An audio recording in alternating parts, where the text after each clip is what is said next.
બનાસકાંઠા, પાટણ અને વાવથરા જિલ્લાના ઠાકોર સમાજે નવા બંધારણમાં ડીજે ઉપર પ્રતિબંધ મૂક્યો છે। આ પ્રતિબંધને લઈને ડીજે સંચાલકોએ પાટણ ખાતે એક બેઠક કરી તેનો વિરોધ કર્યો હતો।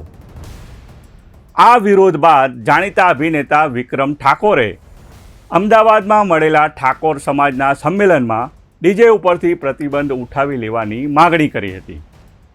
જોકે તે સમયે ઠાકોર સમાજના આગેવાનોએ મોડો પ્રતિસાદ આપ્યો હતો। ત્યારબાદ ઠાકોર સમાજના બંધારણનું ઉલ્લંઘન કરનાર ગબ્બર ઠાકોર અને અર્જુન ઠાકોરનો સામાજિક બહિષ્કાર કરવાનો નિર્ણય કરાયો છે। તેવા સમયે જાણીતા અભિનેતા વિક્રમ ઠાકોરે અર્જુન ઠાકોર અને ગબ્બર ઠાકોરને સમર્થન જાહેર કરીને કહ્યું છે કે હવે તો ડીજે વાગશે જ। તેથી ઠાકોર સમાજના નવા બંધારણનો વિવાદ વધુ ઘેરાય તેવી શક્યતા છે। નમસ્કાર દર્શક મિત્રો, હું છું સુરેશ વણોલ અને આપ જોઈ રહ્યા છો બેનિફિટ ન્યૂઝ। ગબ્બર ઠાકોરને નાક બાર મૂકી દીધા છે, એમને કંઈક ડીજે કર્યું હતું એમાં। તો જ્યારે ઠાકોર સમાજનું સંમેલન હતું સેક્ટર 11માં, ત્યારે પણ હું ડીજેમાં કદી ગાતો નથી। કમલેશભાઈ તમને ખબર છે, અશોકભાઈ તમને ખબર છે, રોહિતભાઈ તમને ખબર છે। મેં એક વિનંતી કરી હતી જ્ઞાનીબેનને, તો જ્ઞાનીબેન એવું કહેતા કે ભાઈ મેં બંધારણ નહીં ઘડ્યું, પણ બોલ્યા તો તમે ને પહેલા આગળ તો તમે આવ્યા હતા ને, તમે બોલ્યા હતા ને। તો બધા બનાસકાંઠાના ઠાકોર સમાજના જે આગેવાનોએ બધું બંધારણ કર્યું છે, બરાબર છે, બંધારણ કર્યું। ઘણા બધા એવા ઠાકોર સમાજમાં ઘણા બધા એવા કુરિવાજો હતા જે બહુ સારું કામ કર્યું છે ઠાકોર સમાજના બધા આગેવાનોએ, પણ એના લીધે ડીજેના જે કલાકારો હતા બનાસકાંઠામાં બિચારા ઘેર બેસી ગયા।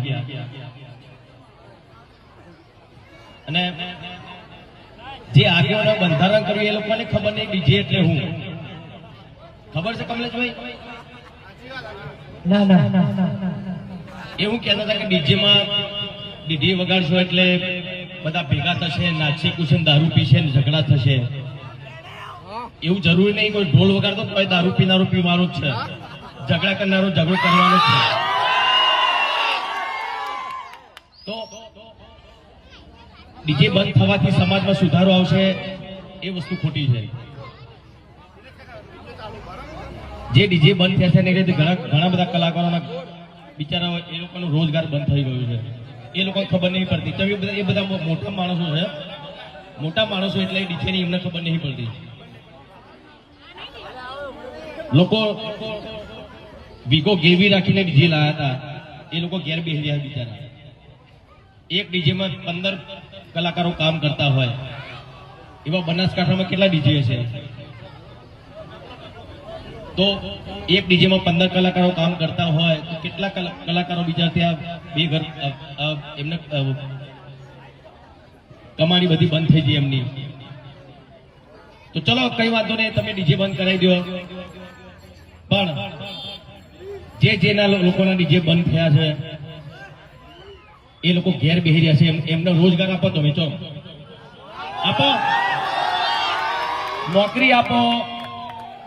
નોકરી આપો, કઈ ધંધો તમે આપો ને એમને। તો એમના સિવાય કલાકારો બિચારા એક ગાવા વગાડવા સિવાય બીજું કોઈ કરી શકવાના નથી। તો જે આગેવાનોએ જે બંધારણ કર્યું છે એમને ખાલી એટલી જ વિનંતી કે જે કલાકાર ઘેર બેસી રહ્યા છે એમને કઈ રોજગાર મળે એવું તમે કરજો, બરાબર ને? ના, આપણા બાજુ ડીજે બંધ નહીં થવાનું। અને કોઈ બંધ કરાવવા આવો તો મને